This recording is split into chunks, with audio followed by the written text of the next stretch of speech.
I tell you what, ladies and gentlemen, sometimes the stories, they really write themselves. I didn't think I was going to do any sort of reaction video tonight. I sat there before that Portugal game, looking forward to seeing Diogo Dalot starting at right back for Portugal, Bruno Fernandes, and to see what Goncalo Ramos could do after replacing Cristiano Ronaldo in the lineup. Little did I know what he was actually going to do. Wow. On his first international start for Portugal, scores not one, not two, but three, quite frankly, outrageous goals. That first one, just a hit from the gods. Left foot, just a thunderbuster right into the top bins. Keeper didn't even know it went past him before he'd hit it. Second goal, a fantastic goal. And the third goal was bueno, my word. What a performance from the lad. Now, I spoke about Goncalo Ramos before the World Cup. It wasn't exactly the most difficult shout to do. I said that he was one of the strikers that we should be looking at, in the same way that I thought that we should be looking at Cody Gakpo. But I tell you what, wow. What's your reaction and what's your thoughts on what you've just witnessed there from a 21-year-old who, prior to that game, had only played 33 minutes, I believe, for the Portugal senior team. What a moment for him. Actually, I wouldn't say probably. That's definitely the best individual performance you've seen so far at the World Cup. And he's been killing it for Benfica. I think he's got 9 goals in 11 games for Benfica this season. Last season was a breakthrough year. I mean, it wasn't as breakthrough as, Darwin Núñez, but as it's the case every single season, there are players that break through, and there are players that are breaking through at this World Cup that were on Manchester United's shortlist, I would argue, before the World Cup started.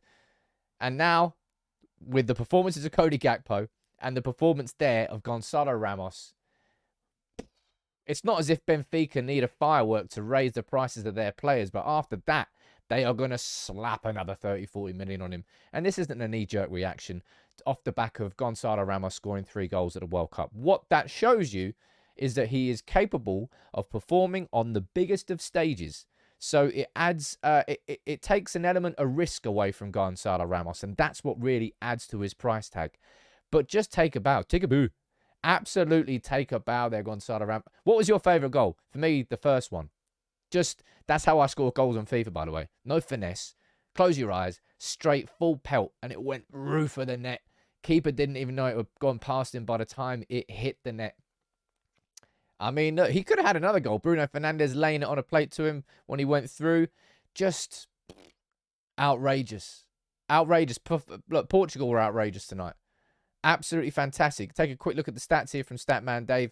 25 touches, 5 shots on target, 3 duels won, 3 goals, 2 key passes. And I forgot he got an assist. And he technically got 2 assists, because I think he actually got the flick on for Switzerland's consolation goal. But talk about vindication there, right? Vindication for Santos. Just like Eric Ten Hag was vindicated in dropping Cristiano Ronaldo, and Manchester United's performances improved as an overall team.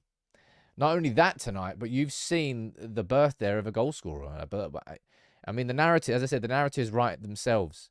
And this is a time when Manchester United need to sign a striker. We need a goal scorer.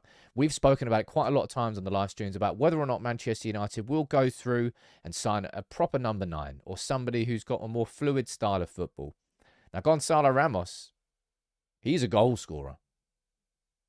Out and out goal scorer. And for those people who really feel that we need a striker, certainly a different sort of mold of a player to Cody Gakpo, I would argue anyway, and just the measure of those finishes, the quality of those finishes, the variety of those finishes as well. Deft touch for the 3rd goal, absolute laced it for the 1st goal. And Bruno Fernandes, how wonderful was he tonight? But yeah, I mean, look, I've got to be honest. I laughed at this tweet from Johnny Sharp or something. I had to. I absolutely had to. It cracked me up.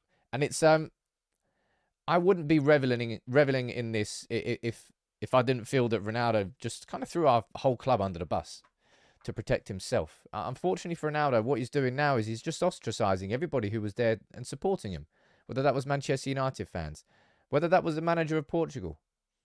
He's making it difficult for himself. And I tell you what, this lad's just kicked him out of the starting 11 for the quarterfinal there against Morocco. And if they beat Morocco, and well, if England beat France, that might be a bit of a big shout. But look, it wasn't only just them who played brilliantly. Bruno Fernandes with 5 goal contributions in 4 games. I think only Kylian Mbappe has more than him at the World Cup so far. 3 assists and 2 goals. Portuguese magnifico. And I tell you what, Diogo Dalot, not there only putting in goal line clearances and defensive duties. He's there throwing in an assist, and he's got 2 assists. And I think he's only started 2 games for Portugal at the World Cup. This really is turning into Manchester United's World Cup. It's very difficult to choose who you think the best player is so far. I think it's Bruno Fernandes. There's an argument for Marcus Rashford. You can argue about Casemiro as well.